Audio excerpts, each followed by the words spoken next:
Okay, everyone. Here we are, Chapter 8, Managing Behavior, Organizational Behavior Management. Very, very difficult to manage other people's behavior. Sometimes you have to do it in a nice way, talking to them and explaining to them why you got to do what you got to do. And sometimes it's got to be with the stick, meaning policy and procedure, zero tolerance, depending on the level of bad behavior that we have. And as I say many, many times, adults are little kids stuck in big people's bodies. So unfortunately, sometimes people get older. You would think that they get more mature, but they don't. They're still selfish. They still think they're teenagers or kids. But in any case, let's move on. Learning objectives explain why the management of behavior is an important responsibility that managers must address. Describe some of the outcomes of misbehavior in terms of property, politics, performance, interpersonal relations, and intrapersonal relations. Compare how sexual harassment, bullying, and incivility can affect employee productivity and performance. And these are separate things. Although bullying can be a part of the incivility and the sexual harassment, it could be a part of it. But these are separate terms which we will define. Discuss the contrasting views that companies and employees have toward privacy at work. Introduction. Managers are responsible for identifying, solving, and correcting problems. That's why we get paid the big bucks. Managing employees' misbehavior, otherwise known as MEM, must be organized and systematic. Issues related to problem behaviors, reduced performance, negative impacts on the entire organization. And sometimes you have to look at the reduced performance and understand where it comes from. Don't forget that even though bad behavior is not acceptable, but sometimes you have to look back and say to yourself, am I the cause? Now, even though the employee doesn't have the right to retaliate with bad behavior, but am I the cause of the inevitable? Am I the cause of the fact that I show a lack of care? Am I the precipitator of this? All right, so we move on. The study of misbehavior. Sutherland and Coleman introduced white collar crimes, which is a simple concept. White collar meaning it's not murder, it's not rape, it's not bank robbery, illegal acts, identification of a beneficiary of the acts, and the social status of the criminal.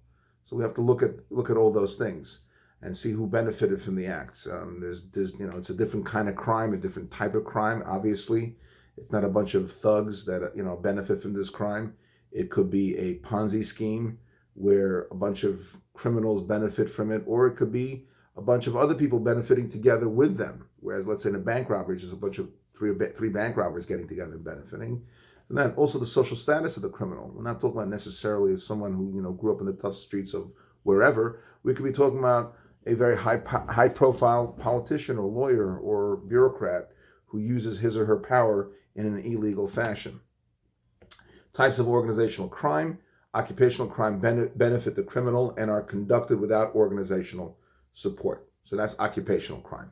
Organizational crime are conducted with the support of the organization. So, for example, if you have a corrupt organization that is behind this activity, then of course you have organizational crime. Kind of like what happened with Wells Fargo, with their policies and procedures of pushing their employees. And in a way, it was an organizational crime, although they didn't say openly, go open illegal accounts for people, but maybe because of their draconian measures that they employed, kind of forced people over the edge. Now, again, people have to do the right thing.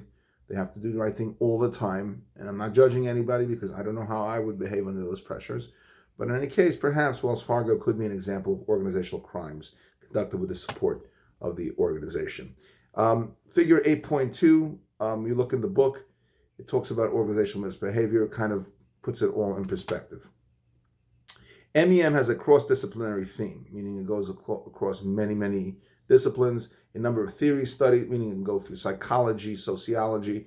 A number of theory studies and models are available to trace antecedents. Antecedents meaning the things that existed beforehand, the mediators, and the outcomes, and cost of organizational behaviors. We'll just talk a little bit about the mediators. If you look at the book, I have it on page 193. Mediators is a core concept in the model, which is presented in 8.2. If you look at 8.2, will be on page 194. Is the intention to misbehave. Accidental behaviors on part of individuals are excluded. The intention to misbehave is defined as the behavior exhibited by an individual or group that is purposeful, intentional, and can be harmful to the person and others, as well as financially and socially costly. And unfortunately, business is full of that. And that's because people don't feel Well, they're selfish, and also it's partly due to the organization, because the organization does not reward team play. Rather, it rewards personal one-upmanship or personal achievements, and as a result, everyone's looking out for themselves.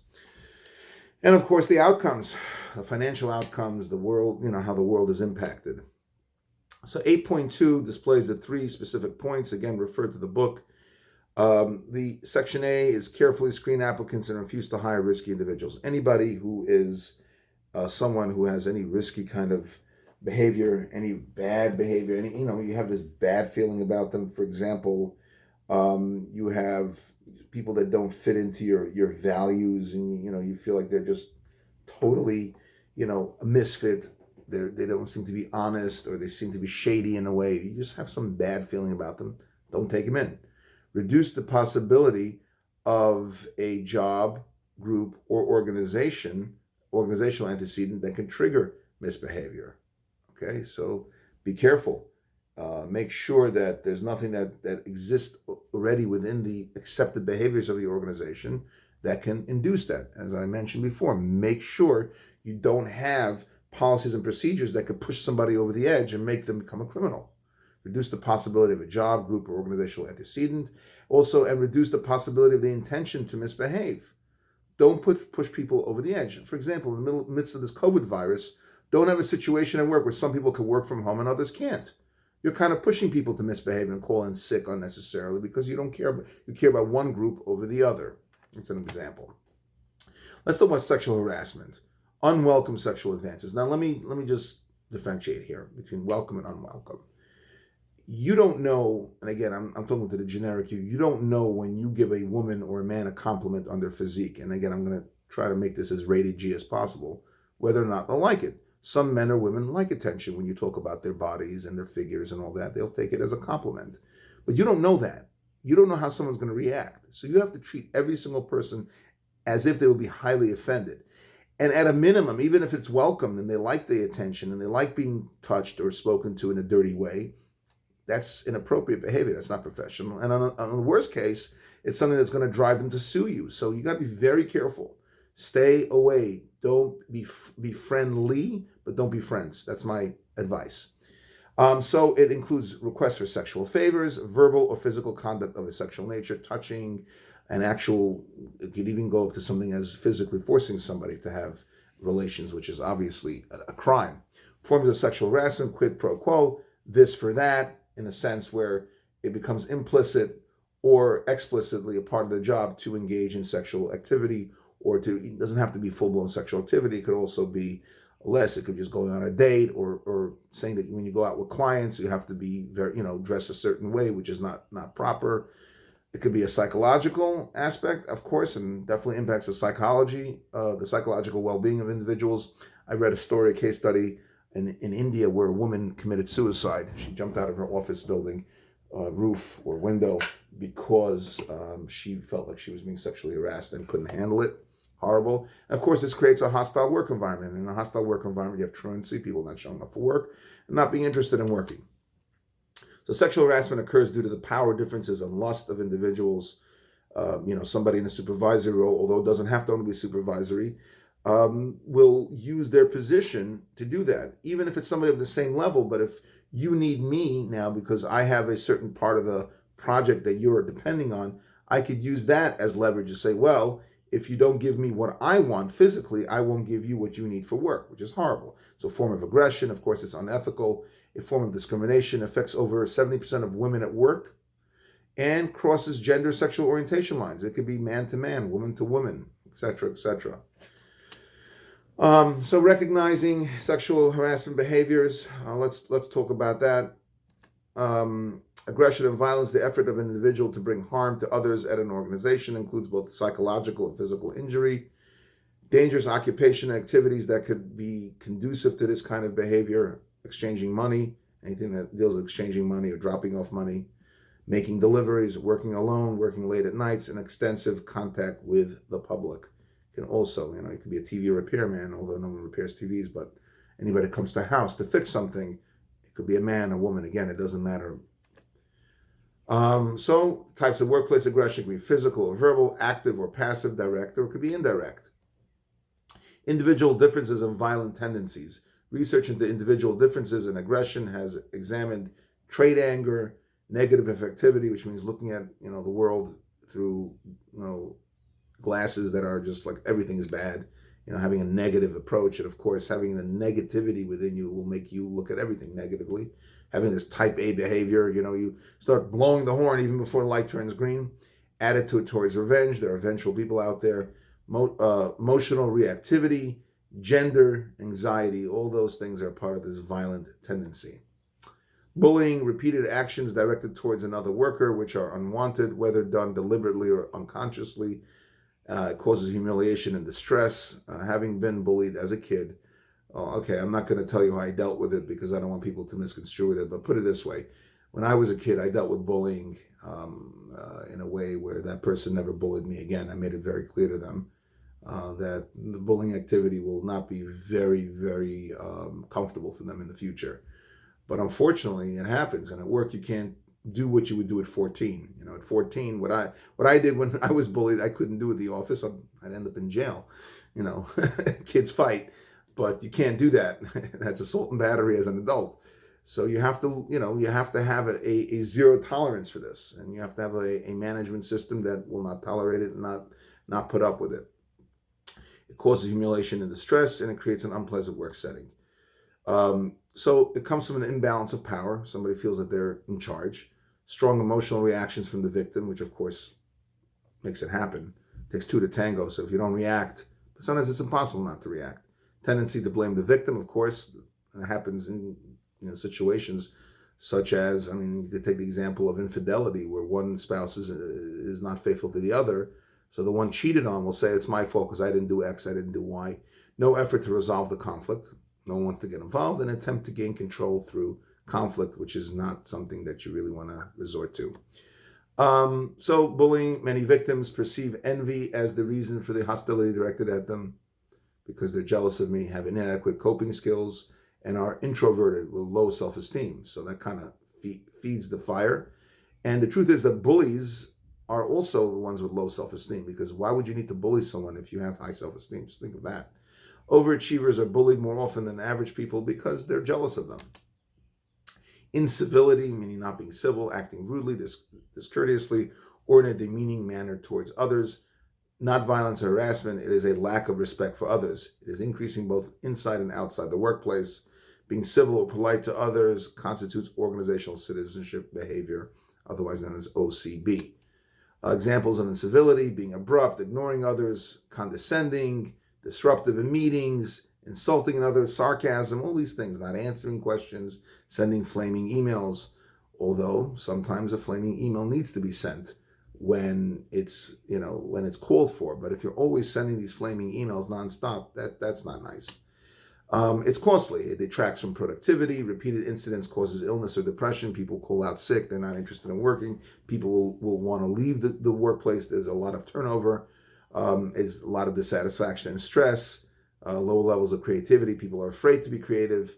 There's distraction, there's psychological distress, disrupted relationships, and of course the turnover that I mentioned before.